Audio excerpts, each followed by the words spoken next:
Shalom saudara-saudari yang terkasih di dalam Yesus Kristus, Tuhan kita yang hidup. Terima kasih untuk kehadirannya pada minggu hari ini. Dan sebelum kita memasuki refleksi minggu ke-14 kita, mari kita satu di dalam doa untuk memohon bimbingan Roh Kudus. Kita berdoa.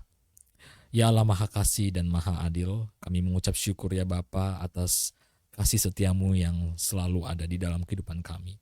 Di tengah-tengah peristiwa yang terjadi di Indonesia ya Tuhan, kami masih menyempatkan diri kami untuk sejenak bersaat teduh, mendengarkan firman-Mu dan juga memahaminya di dalam, sehingga kami dapat melakukannya di dalam kehidupan kami sehari-hari ya Bapa. Berbagai pergumulan yang kami miliki Tuhan, berbagai permasalahan dari diri kami, dari rumah kami, keluarga kami, bahkan dalam pekerjaan maupun studi kami Tuhan, kami bawa di dalam saat teduh pada hari ini ya Tuhan.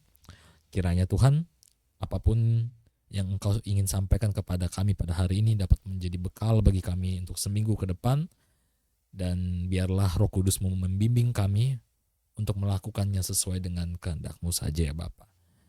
Kami akan mendengarkan firman-Mu ya Tuhan, berkati hamba-Mu yang akan memberitakannya. Kiranya apa yang diberitakan dan kami dengar pada hari ini dapat bermanfaat dan juga dapat menjadi kemuliaan bagi nama-Mu saja Tuhan. Berkati kami semua Tuhan yang juga mendengarkan, sehingga kami dapat melakukannya di dalam kehidupan kami sehari-hari. Berbicaralah kepada kami ya Roh Kudus, kami siap mendengar. Amin. Pembacaan Alkitab kita pada hari ini terambil dari Amos 5 ayat 21 hingga ayatnya yang ke-27, yang akan saya bacakan demikian. Aku membenci, aku menghinakan rayaanmu, dan aku tidak senang dengan perkumpulan rayamu. Sungguh apabila kamu mempersembahkan kepadaku korban-korban bakaran dan korban-korban sajian, aku tidak suka. Dan korban keselamatanmu berupa ternak yang tambun, aku tidak mau pandang. Jauhkanlah daripadaku keramaian nyanyian-nyanyianmu, lagu gambusmu, tidak mau aku dengar. Tetapi biarlah keadilan bergulung-gulung seperti air dan kebenaran seperti sungai yang selalu mengalir. Apakah kamu mempersembahkan kepadaku korban sembelihan dan korban sajian selama 40 tahun di padang gurun itu, hai kaum Israel? Kamu akan mengangkut Sakut rajamu dan Kewan, dewa bintangmu, patung-patungmu yang telah kamu buat bagimu itu. Dan aku akan membawa kamu ke dalam pembuangan jauh ke seberang Damsyik, firman Tuhan yang namanya Allah semesta alam. Demikianlah pembacaan firman Tuhan. Berbahagialah mereka yang mendengarkan serta melakukannya di dalam kehidupan mereka sehari-hari. Haleluya. Saudari-saudari yang terkasih di dalam Yesus Kristus, kita dapat melihat beberapa hari ini Indonesia kembali diguncang. Gelombang protes menyebar dari kota ke kota, sampai-sampai kita bisa melihat bagaimana kobaran api, perusakan fasilitas, bahkan sampai merenggut nyawa seseorang ya. Ini adalah suatu fenomena, suatu kejadian yang begitu menyayat hati kita sebagai masyarakat Indonesia. Mulai dari kota Jakarta, saya melihatnya di sosial media, Jakarta khususnya, Surabaya, Bandung, Jogja, hingga ke Makassar. Saya rasa di Makassar apinya sangat-sangat besar sekali ya teman-teman ya. Dan berbagai kota-kota yang ada di Indonesia diguncang oleh suatu konflik yang diakibatkan dari lalainya pemerintahan yang ada, dari mereka yang tidak mau mendengarkan aspirasi rakyat. Apa yang dimulai dengan suara rakyat yang menuntut keadilan, kini berubah menjadi kerusuhan yang pada akhirnya menelan korban. Gedung-gedung parlemen daerah dibakar, fasilitas publik hancur, bahkan ada nyawa yang harus terenggut di tengah api yang berkobar. Kemudian juga ada nyawa dari saudara kita yang terkasih yang sampai cukup menghebohkan kita semua sampai detik hari ini.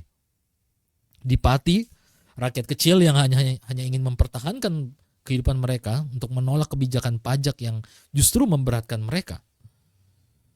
Sementara di media sosial kita disuguhi narasi yang simpang siur. Ada hoax, ada ujaran rasis, dan ada manipulasi yang memperkeruh keadaan. Ramai sekali hoax-hoax yang berada ya teman-teman ya, ujaran-ujaran ungkapan rasis terhadap saudara kita yang etnis Tionghoa dan juga teman-teman kita yang lain gitu. Sampai-sampai kita harus bertanya, di manakah letak keadilan dan bagaimana kita harus bersikap di tengah kekacauan ini. Dalam bacaan kita pada hari ini, teman-teman, bangsa Israel pada masa Nabi Amos sedang mengalami masa yang ironis. Secara ekonomi mereka tampak makmur. Ibadah di bait suci berjalan sangat ramai. Korban dipersembahkan dengan meriah. Tetapi di balik semuanya itu ada ketidakadilan yang sangat-sangat menyayat hati masyarakat yang ada pada waktu itu. Orang miskin ditindas, pengadilan diputar balikan, yang lemah dijual demi segenggam perak. Amos berdiri di tengah situasi seperti itu dan berseru dengan lantang, ibadah yang sejati tidak berarti apa-apa tanpa keadilan. Tuhan tidak terkesan dengan nyanyian yang meriah atau persembahan yang melimpah. Tetapi Tuhan menuntut keadilan yang mengalir tanpa henti, seperti sungai yang tak bisa dibendung. Allah tidak sedang menolak ibadah sebagai sesuatu yang salah. Ia menolak kemunafikan, mulut yang bernyanyi tetapi tangan yang menindas, mezbah yang penuh korban tetapi jalanan yang penuh dengan tangisan. Bagi Tuhan, ibadah tanpa keadilan adalah suatu bentuk penghinaan kepada Tuhan itu sendiri. Lebih baik tidak ada korban bakaran sama sekali daripada korban bakaran yang hanya menutupi ketidakadilan. Karena yang dikehendaki oleh Allah adalah keadilan yang bergulung-gulung seperti air dan kebenaran seperti sungai yang mengalir tanpa henti. Saya rasa nubuatan ini sangat mendekat dengan kita ya, teman-teman ya. Dengan situasi kita hari-hari ini di mana mungkin ada sebagian daripada kita, khususnya para pejabat yang sudah disumpah dengan kitab sucinya masing-masing, mereka mungkin melakukan ibadah yang sering mereka lakukan, rutinitas kewajiban-kewajiban mereka sering naikkan dan sering panjatkan. Tetapi pada akhirnya rasanya nubuatan Amos di sini sungguh menggelitik tidak hanya hati para pemerintahan kita, tetapi juga kita sendiri. Nubuatan ini terasa sangat dekat dengan situasi kita hari-hari ini. Indonesia diguncang oleh gelombang protes di berbagai daerah. Rakyat kecil menjerit karena kebijakan yang memberatkan. Ada yang turun ke jalan menuntut keadilan. Ada pula yang memanfaatkan keadaan untuk menebar kekerasan.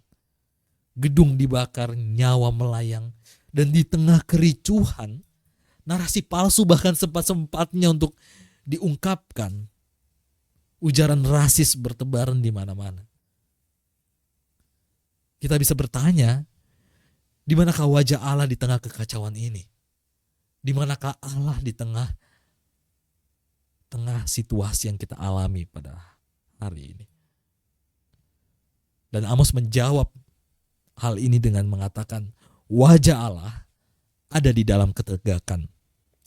Wajah Allah ada di dalam keadilan yang ditegakkan, bukan di simbol-simbol yang kosong. Namun keadilan yang sejati tidak lahir dari kebencian. Disinilah perkataan Yesus dalam Matius 5 ayat 9 menemukan maknanya kembali. Berbahagialah orang yang membawa damai, karena mereka akan disebut anak-anak Allah. Artinya perjuangan kita menuntut keadilan tidak boleh melupakan panggilan untuk tetap membawa damai. Identitas kita sebagai anak-anak Allah harus kita bawa ketika kita mencoba untuk menegakkan keadilan. Perjuangan kita untuk menuntut keadilan harus kita bawa dengan kedamaian. Karena itulah yang dikehendaki oleh Allah kita, oleh Tuhan kita. Kita boleh marah, saudara-saudari yang terkasih, melihat ketidakadilan yang terjadi, melihat kerusuhan yang terjadi, melihat mereka yang menutup telinga terhadap rakyat yang menjerit. itu adalah hal yang manusiawi. Perasaan marah, emosi, bahkan mungkin sampai ke benci. Tetapi kita diingatkan pada narasi renungan kita hari ini, bahwasanya kita tidak dipanggil untuk menambah luka dengan kekerasan. Kita boleh berteriak di jalan, tetapi suara itu harus murni demi kebenaran. Bukan demi mempermalukan kelompok tertentu, atau justru memperdalam perpecahan. Kita harus fokus pada suatu tujuan di mana kita ingin menegakkan kebenaran itu di tengah ketidakadilan. Jangan sampai kita tergiring opini. Jangan sampai kita sampai harus fokus kita berganti dari yang inginnya menegakkan keadilan, malah justru mencari kesempatan di tengah ketidakkacauan yang terjadi. Keadilan dan damai bukanlah dua hal yang bertentangan. Keadilan yang sejati justru melahirkan damai. Dan damai yang sejati hanya mungkin jika keadilan itu ditegakkan. Sebagai masyarakat yang turut bersuara, dan khususnya gereja, kita diajak untuk memperjuangkan keduanya. Keadilan yang membela yang lemah, dan damai yang menjaga martabat sesama kita. Itu berarti kita harus kritis terhadap semua narasi palsu, semua wacana-wacana palsu, semua isu-isu yang menggiring opini kita untuk membenci kepada suatu kaum, atau justru untuk mencari celah di tengah kekacauan yang ada. Berhati-hati dengan provokasi yang memecah belah, dan berani berkata tidak kepada ujaran kebencian yang menargetkan kelompok kecil, suatu etnis tertentu, suatu kelompok agama tertentu, atau bahkan suatu ras tertentu. Saudara-saudara yang terkasih, demo bisa menjadi jalan bagi Tuhan untuk kita menyuarakan kebenaran. Tetapi demo juga bisa berubah menjadi alat yang destruktif jika kehilangan arah. Karena itu perlu kita menjaga hati kita dengan bertanya, apakah kita sebenarnya memperjuangkan keadilan yang mengalir seperti sungai, ataukah kita hanya mengikuti arus amarah yang sementara? Hari ini firman Tuhan mengingatkan kita, jangan biarkan suara keadilan berhenti. Biarlah ia bergulung-gulung seperti air deras, konsisten, dan tidak bisa dibungkam, bahkan tidak bisa diberhentikan oleh siapapun. Tetapi saat kita menyalurkan suara itu, ingatlah juga panggilan Kristus. Berbahagialah orang yang membawa damai. Suara yang kita lantangkan harus menjadi saluran kasih Allah, bukan alat untuk menghancurkan sesama. Dan pada akhirnya inilah wujud iman kita. Keadilan yang mengalir, damai yang dihidupi, kasih yang menembus batas perbedaan.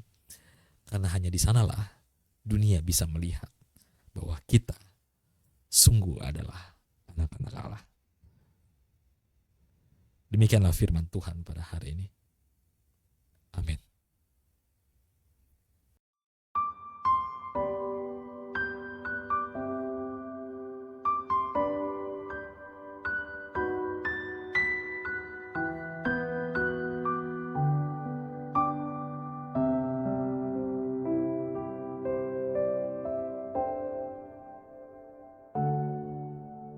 Syukur untuk setiap rencanamu dan rancanganmu yang mulia. Dalam satu tubuh kami bersatu, mencari duta kerajaanmu. Ku ucapkan berkat atas Indonesia, biar kemuliaan Tuhan akan nyata.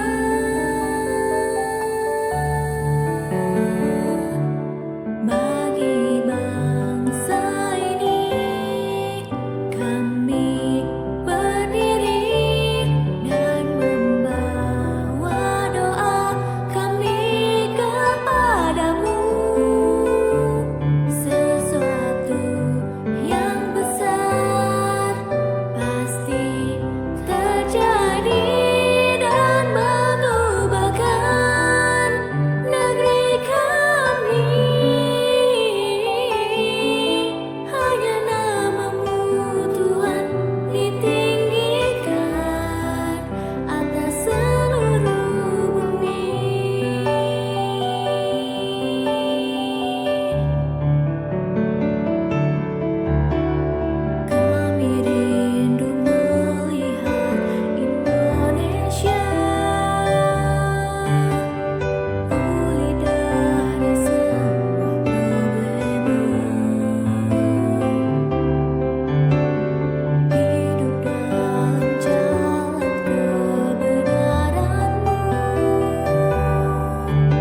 Mari kita satu di dalam doa.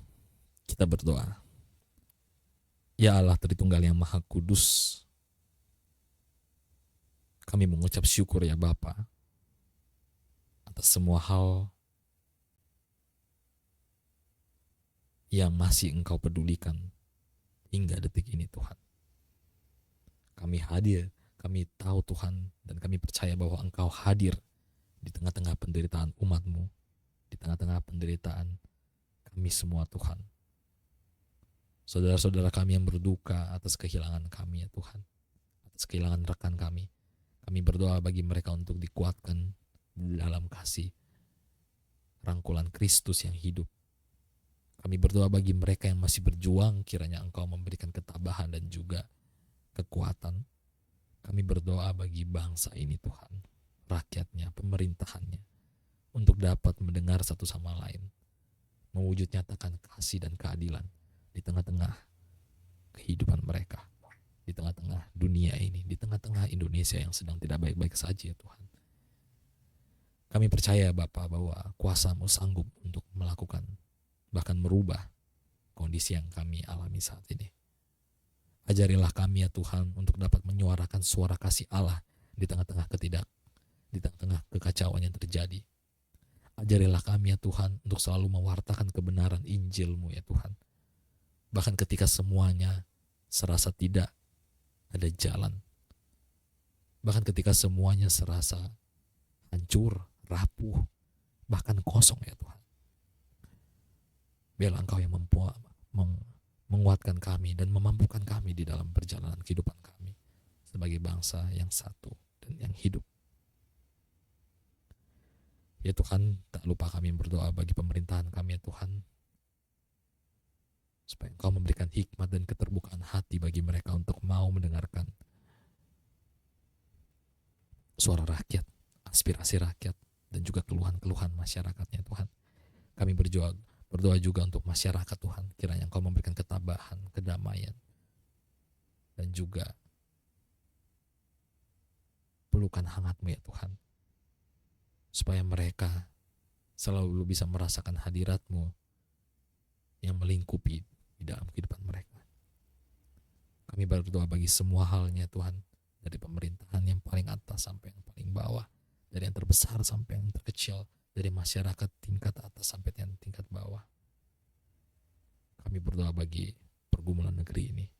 Kami berdoa bagi ketidaksempurnaan negeri ini, supaya di dalam ketidaksempurnaan kuasa-Mu dinyatakan, sehingga melalui kekuasa-Mu kami semua bisa mewujud nyatakan keadilan itu.